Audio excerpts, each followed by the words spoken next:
Hi, everyone. Thank you so much for joining us today.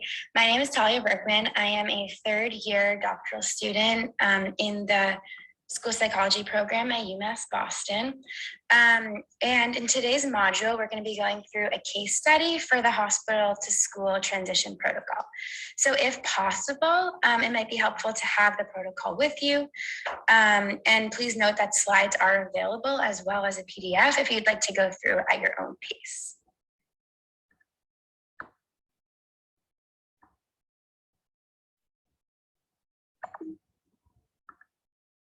So before beginning with our content today, I just want to introduce the BIRCh Project to those of you joining us for the first time for this module series. The BIRCh Project is the Behavioral Health Integrated Resources for Children project, and our mission is to provide professional development and resources for schools, as well as to strengthen coordination of behavioral health supports across school and community agencies. The BIRCh Project is led by faculty members from UMass Boston and UMass Amherst, and is sponsored by Boston Children's Hospital. So for more information, please check out our website at the URL on the slide. So I hope that, that the case study we go through today feels familiar to many of you, to the students that you have worked with. So Blossom is a 7th grade student in a small rural district in Massachusetts. She identifies as female, Asian, and white, and loves animals and painting. She is described by her grandmother as well as her teachers as loving, talented, and creative. And in terms of some of her challenges, Blossom describes having felt anxious much of her life, particularly when it comes to schoolwork. But since her mother died last year, she has been incapacitated with anxiety. And now she feels unable to cope with academic pressure and wants to stop school altogether. She also has talked about a low mood, difficulty sleeping.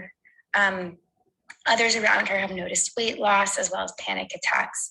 And more recently, she's been engaging in self-harming behavior and has persistent suicidal thoughts. So like we just spoke about, so her main challenges are really the increasing frequency of her self-harm, as well as her refusal to go to school 2 to 3 days a week. So she's missing a lot of school and is also missing a lot of class time due to panic attacks that she's having during school. She's also been to the emergency room twice in the past month due to her self-harming behavior and suicidal ideation. So in terms of the supports that are available to her, Blossom's grandmother has been trying to get a spot for Blossom at a nearby partial hospitalization programs for adolescents struggling with mood disorders and self-harm. She has been on the wait list for 2 weeks for the program, and due to insurance limitations, like so many students that we work with, it's unclear if she'll be able to attend at all. Blossom has an outpatient therapist who she meets with once a week on building coping skills. And so Blossom is currently behind in all academic subjects, likely due to the fact that she has missed so much school and is experiencing frequent panic attacks. In terms of her academics, Blossom has not had a long-standing problem with academics, and so she really has never received any kind of special education services and has not had any previous academic challenges or red flags. However, Blossom currently reports that she feels like things are never going to get better. So in thinking through Blossom's experiences, there's several considerations for equity and social justice that are important for Blossom's care. First, her family recently experienced a loss and may be experiencing both the emotional as well as the economic challenges of this loss. So they may need increased support in this way. Also, Blossom and her grandmother are having difficulties navigating the behavioral health care system and are experiencing insurance limitations. So in this regard, they may benefit from more information, support with advocacy and the logistics, as well as increased connections with community supports that perhaps don't require insurance. And then finally, Blossom identifies as female and multiracial. Like it says in the filled out protocol, her family is Korean, and while Blossom's primary language is English, it's important to be conscious that for others in her family, there may be linguistic or cultural considerations important for her care.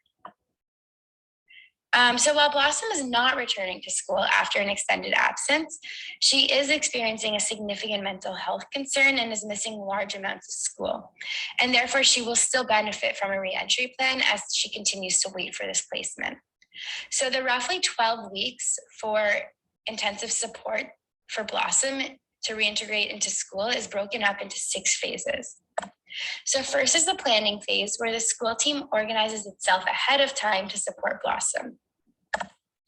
The welcome back meeting is where everyone comes together to discuss the main elements of the plan to support Blossom. Then we have the implementation of the plan itself, where interventions and supports are put in place to help her succeed.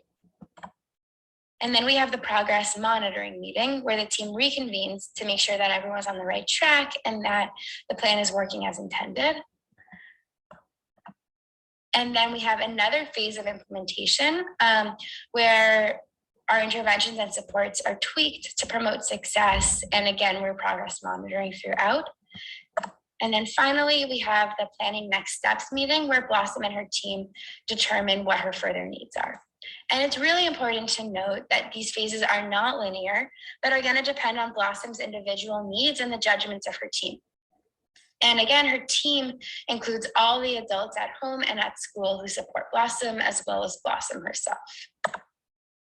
So the first stage is the planning phase. And this is where the team is determined and any preparatory work is done before meeting with Blossom and her family. So in Blossom's school, the school psychologist and the school social worker will serve as the point personnel responsible for initiating Blossom's transition process. So the social worker will gather the contact information for Blossom's transition team, which will include the school psych, the social worker, grandmother, homeroom teacher, guidance counselor, outpatient therapist, and school nurse.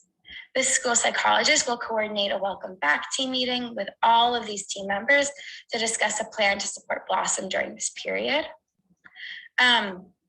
In terms of releases of information, Blossom has not yet been hospitalized. However, she does receive outpatient therapy, and therefore the team will need to collaborate with Blossom's grandmother to obtain permission and signatures for those releases of information prior to obtaining therapy records and speaking with the outpatient therapist.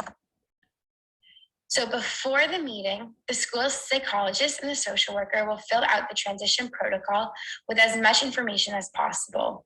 So Blossom's demographics, missed instructional time, current academic progress, attendance records, etc. The social worker will be in touch with Blossom's grandmother to share the hospital to school transition meeting process, the purpose of the meeting, talk about the preferred method of communication, and really importantly, address any immediate needs for support. And it's important, again, to note that any kind of interpretation services should be available for all communication. Once consent and the releases are received, the school psychologist and social worker and outpatient therapist can work together to fill out the hospital to school accommodations checklist prior to the meeting. And feel free to look at the protocol to see what this entails. But for Blossom, these kinds of accommodations might look like frequent check-ins with her preferred teacher and breaks from class. So the goal of this phase is to organize the team before Blossom and her grandmother meet with the team. And this phase can be completed through a combination of phone calls, emails, and in-person meetings.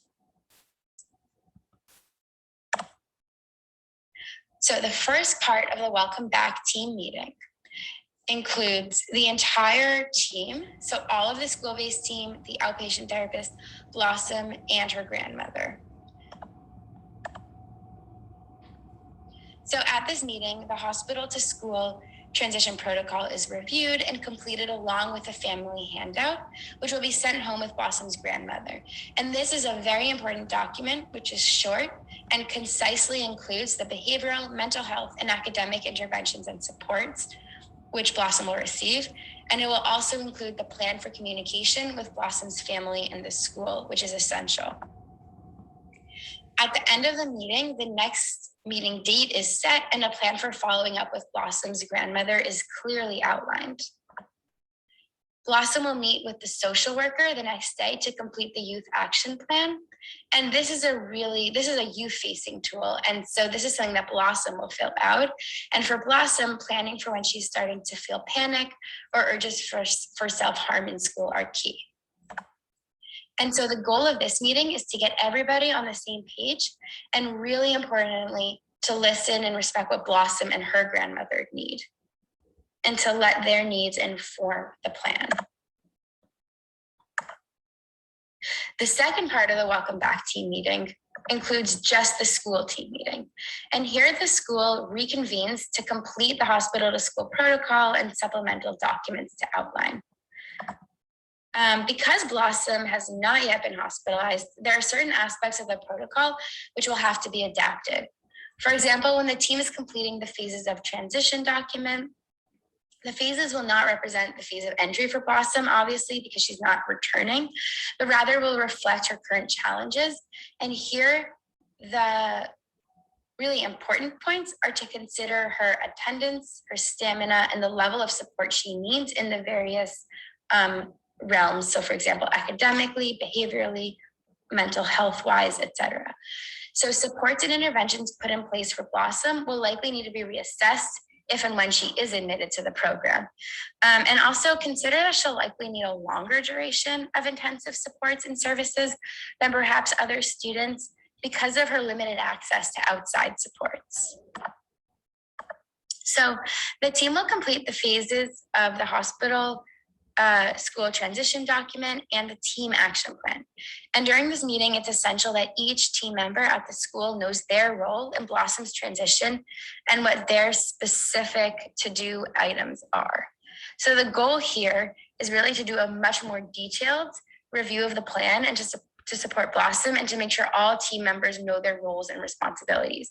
So while a lot of this information would be much too overwhelming and unnecessary to review at the meeting with Blossom and her grandmother, this is a chance for the school team to come together and really, really nail down the specifics. So at this stage, the transition plan will be implemented by Blossom's team. So examples of the safety plan and the coping skills for Blossom can be noted in the filled out protocol. But to give a summary, her safety plan includes a once weekly counseling session in school to identify and manage triggering thoughts and behaviors, a nonverbal signal pass, so like a break card, to communicate to teachers when she needs to move to a safe space for additional support, which for Blossom will be the guidance suite. And here, the goal is to implement supports for about 6 to 9 weeks while monitoring progress. And it's important during this phase that the team members are checking in regularly via email or in person to make sure that everything is going smoothly. So Blossom's team determined that due to her current challenges, she would benefit from maximum academic supports. So this means in her school that she'll have a partial day.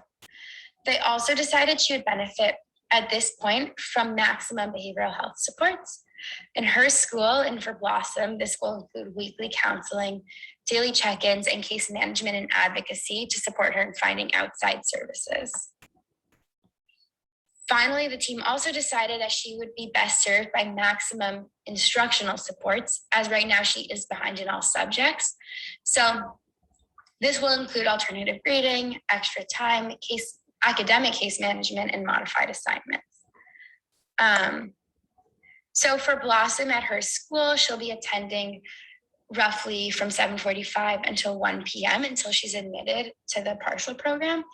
And it's important that the specifics of these supports and who's in charge of their implementation is in the protocol, and Blossom's progress will be monitored closely.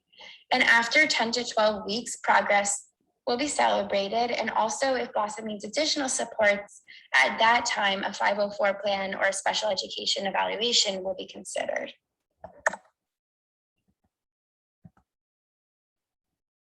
So the next 2 slides are snapshots of the specific supports and interventions that Blossom will receive.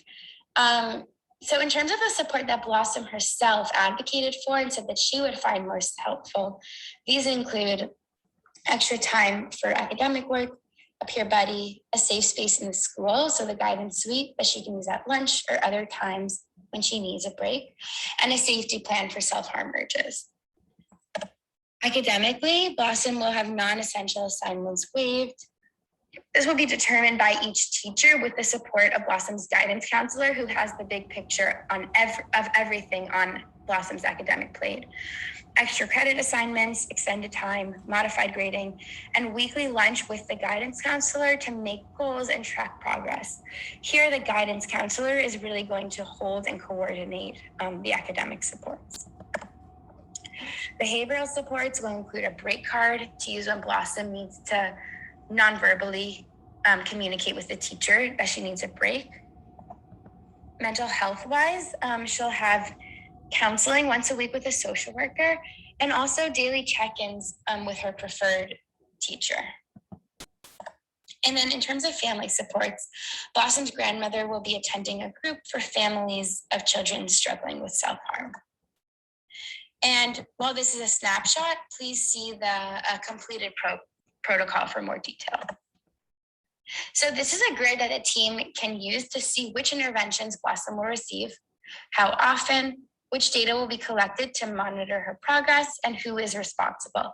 And it's important to note that indirect services are included on this grid, things like care coordination, to ensure that these important activities are protected, time for them is protected, and that they're acknowledged by the team that they need to get done.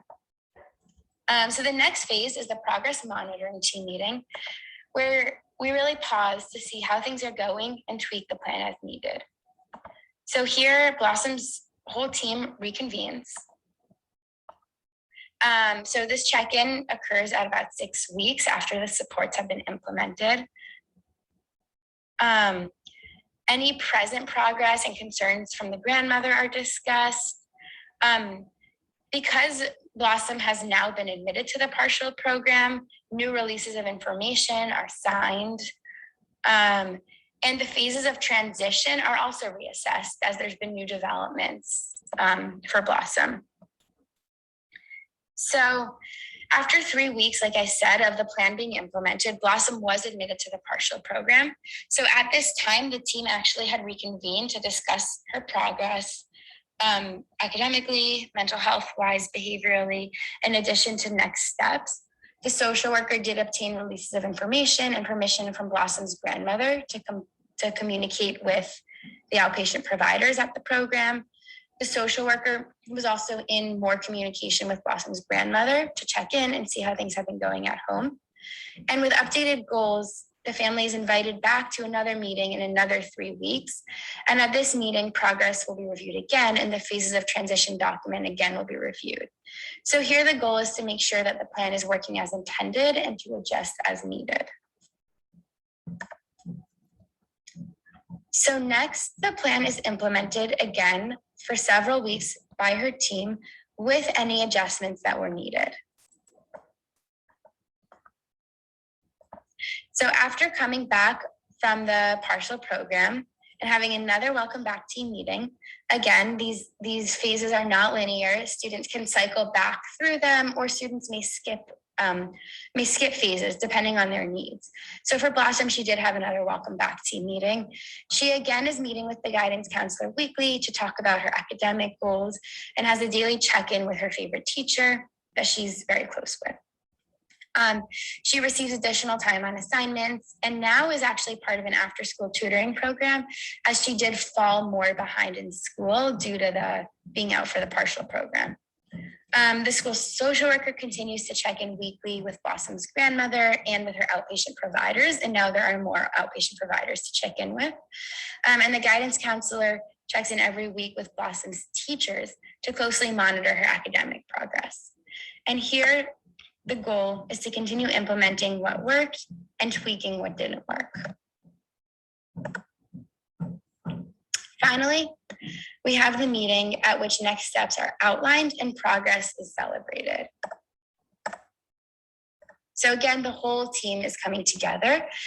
After 15 weeks, the team reconvenes to discuss Blossom's progress After being discharged from the PHP, Blossom was connected with a psychiatrist in addition to her therapist. Blossom is attending school 50% of the day, which is a big success for her. She continues to struggle with academics despite additional instruction, the tutoring program, extra time, modified assignments. And due to how long she's now been struggling and the extent of her struggles, she is scheduled for a special education evaluation. In the meantime, Blossom will continue to meet weekly with the guidance counselor and daily with her teacher. And the guidance counselor is going to continue to check in with Blossom's teachers to monitor her attendance and academic progress. The team also sets another date to reconvene in 5 to 6 weeks to evaluate Blossom's academic and social emotional progress. And at this point, the special education team will also be involved. And here the goal is really to touch base to see what next steps are for Blossom. So as you start to use these tools, it's important to remember that every school is different and every student is different. So based on how your school does things, feel free to rename the tools as you see fit and really make them your own. The key is aligning hospital school transition supports with your existing multi-tiered systems of support or behavioral health efforts at your school. The essential elements are really about convening a team to support students returning back to school and ensuring effective and bi-directional communication with students, families, and community and hospital providers. Make sure to track student progress to ensure that students are receiving the intensive supports that they need and that the plan is being tweaked as needed. So thank you for attending today. We hope that you'll complete the evaluation form at the URL on the screen. Feel free to also get the URL from the PDF of these slides. And I hope that you have learned a lot from this module and that you found this case study familiar. We want to thank you for your time and your attention to the behavioral health needs of students. At our website, which is www.umb.edu/BIRCh, you can sign up for our subscription list to get more information on best practices, such as supporting the hospital to school transition. And we also have a lot of free training and resources that will be available. We would love to hear from you as well, so please reach out to us with any thoughts or questions. We hope you view the rest of our modules on the hospital to school transition process as your team is building your capacity for supporting students with intensive behavioral health needs. And please take care, and thank you for all of your work to support our students.